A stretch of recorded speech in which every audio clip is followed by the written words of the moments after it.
स्वागत है आपका वैसे इन्फोमा की एक और वीडियो में। तो इस वीडियो में हम लोग बात करने वाले हैं ड्रू मैकइंटायर के फर्स्ट प्रोमो, जो कि उनके टाइटल मैच जीतने के बाद होने वाला है।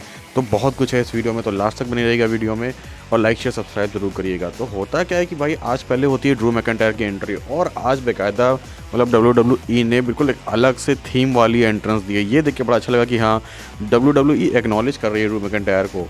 ऐसा नहीं है कि बस ये छोटे टाइम के लिए ही ये चीज़ यहाँ पर कर दिया गया है, ड्रू मैकइंटायर को जिता दिया गया है और आगे कुछ और होने वाला है। आज देख के लग गया कि प्लान है बड़े ड्रू मैकइंटायर के लिए। तो भाई उनकी एंट्रेंस होती है, मतलब क्राउड बिल्कुल उनको चीयर कर रहा होता है। ऑफकोर्स यार चीयर करेगा ही, हर कोई चाहता था कि ड्रू मैकइंटायर जीते, और ड्रू मैकइंटायर भी यही करते हैं। वो थोड़ी देर के लिए अपना हील पर्सोना छोड़कर जाते हैं फैंस के पास, बढ़िया फ़ोटो वोटो खिंचाते हैं, सब करते हैं और उनकी उस चीज़ को एक्नॉलेज भी करते हैं कि हाँ, मुझे तुम लोग बहुत सपोर्ट कर रहे हो, मुझे हर जगह मैसेज आ रहा है, ये आ रहा है, वो आ रहा है। तो पहले तो बिल्कुल फेस वाला बंदा ऐसा लग रहा था कि एकदम से फेस टर्न हो गया क्या ड्रू मैकइंटायर का, बट ऐसा नहीं होता है। अपना बंदा तो मतलब सैवेज है तो सैवेज ही रहेगा। वो सीधे बोलते हैं कि देखो मैं तुमसे कुछ कहना चाहता हूँ, और वो सीधे बोल देते हैं स्क्रू यू। वो बोलते हैं मैं तुम सबको स्क्रू करना चाहता हूँ, क्योंकि ये बताओ जब मुझे इस कंपनी से निकाला गया तब तुम लोग कहाँ थे? जब ब्लड लाइन और रोमन रेंस मेरी ज़िंदगी को हेल कर रहा था तब तुम लोग कहाँ पर थे? जब सीएम पंक ने मेरी ज़िंदगी बर्बाद करके रखी थी तब तुम लोग कहाँ पर थे? और जब कोडी रोड्स का जो रेफरी है वो बार बार मुझे स्क्रू कर रहा था तब तुम लोग कहाँ थे? क्या तब तुम लोग ने मेरे लिए कोई भी एक हैशटैग चलाया था? आज तो तुम लोग आ गए हो ये बहती गंगा में हाथ बहाने के लिए। लेकिन भाई सीधी बात है, मैं केवल एक बंदे को थैंक यू कहना चाहता हूँ और वो है जस्ट मी। वो खुद को ही थैंक यू कहते हैं और बोलते हैं कि अगर तुम्हें थैंक यू कहना है ना, तुम्हें कुछ चैंट्स लगाने भी है ना मेरे लिए, तो थैंक यू ड्रू मैकइंटायर के जो चैंट्स लगाओ। और उसके बाद कुछ कुछ चैंट्स देखने को मिलते भी हमें यहाँ पर थैंक यू ड्रू मैकइंटायर के, और कुछ लोग तो बिल्कुल उनको बो डाउन भी कर रहे होते हैं। तो मतलब इसको भी, मतलब उनके इस चीज़ को भी अच्छा खासा सपोर्ट मिल रहा होता है क्राउड की तरफ से। और इसके बाद वो बोलते हैं कि देखो अब आते हैं फॉर्मर चैंपियन कोडी रोड्स की तरफ से। वो बार बार कोडी रोड्स को फॉर्मर कह रहे होते हैं और ड्रू मैकइंटायर को वाकई में बड़ा मज़ा आ रहा होता है उनको फॉर्मर कहने में।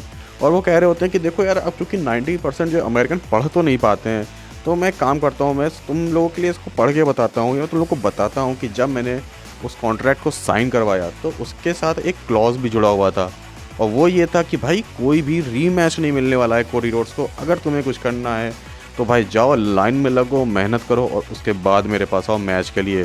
तो मतलब ड्रू मैकइंटायर ने यहाँ सीधे सीधे क्लियर कर दिया कि भाई वो कोई भी रीमैच नहीं करने वाले। अब अगर कुछ कोडी रोड्स को करना है तो वो खुद ही करें। और यहाँ से कहीं ना कहीं मुझे लगा कि भाई क्या ये वो रोड टू रेसलमेनिया जो मैं अभी बोला भी था मैंने पिछली वीडियो में, कि क्या ये ट्रिपल थ्रेट मैच बनते हुए दिख रहा है? क्योंकि रोमन रेंस, कोडी रोड्स और ड्रू मैकइंटायर, ये तीनों का इक्वेशन जो है वो बहुत ही ब्यूटीफुल बनेगा, और WWE उन राहों पे जाते हुए दिख भी रही है। खैर इसके बाद आते हैं हमारे रैंडी ऑर्टन, और रैंडी ऑर्टन को भी तगड़ा पॉप मिलता है। और रैंडी ऑर्टन आके यहाँ बोलते हैं देखो कुछ टाइम पहले ना मैं यहाँ पर पड़ा हुआ था और तुम्हारे पास मौका था कि तुम मेरे सर तोड़ सको, लेकिन तुम हेजिटेट कर गए, तुमने वहाँ पर मेरे ऊपर अटैक नहीं किया। लेकिन यकीन करो जब मेरे पास मौका आएगा कि मैं तुम्हें लगाऊँ RKO, तो मैं हेजिटेट नहीं करने वाला। और मैं तुम्हें इससे पहले भी हरा चुका हूँ वर्ल्ड टाइटल के लिए। वो हेल इन अ सेल 2020 मैच की बात कर रहे होते हैं। और भाई सीधी बात है, अगर मेरे को अब फिर से मौका मिला तो मैं बिल्कुल तुम्हें उड़ाने वाला हूँ।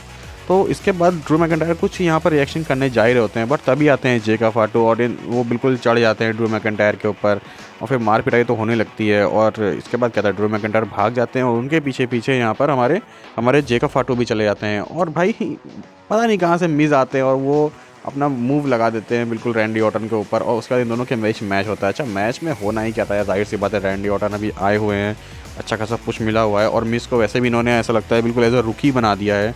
तो अब मिस को क्या होता है, मिस को लगाते हैं अपना RKO, ब्यूटीफुल RKO था, आउट ऑफ नोवेयर था, और मैच को जीत जाते हैं। हालांकि इसके बाद कोडी रोड्स का भी एक सेगमेंट होता है जिसमें कोडी रोड्स बोलते हैं और अनाउंस कर देते हैं खुद को कि वो पहले बंदे होने वाले हैं जो रॉयल रंबल में अपनी फर्स्ट नंबर की एंट्रेंस करेंगे।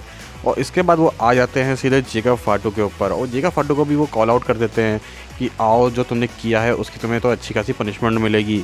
और भाई इसके बाद क्या होता है कि भाई किट विल्सन आते हैं और किट विल्सन को तोड़ देते हैं हमारे जेका फाटू, और उसके बाद वो भी कॉल आउट कर लेते हैं जो कोडी रोड्स को।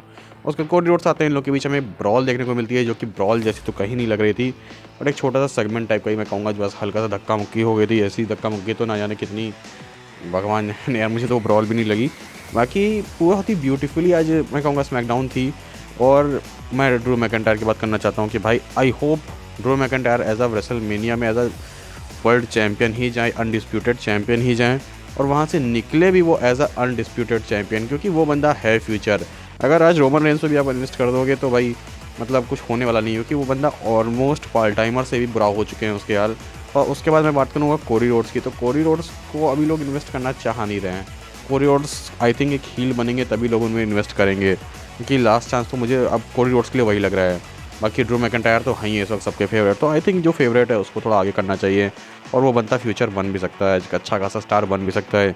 बाकी आप बताओ कमेंट सेक्शन में आपके क्या व्यूज़ हैं इसके बारे में, बताइए कमेंट सेक्शन में, और लाइक शेयर सब्सक्राइब करिए चैनल को। मिलते हैं नेक्स्ट वीडियो में, तब तक के लिए गुड बाय।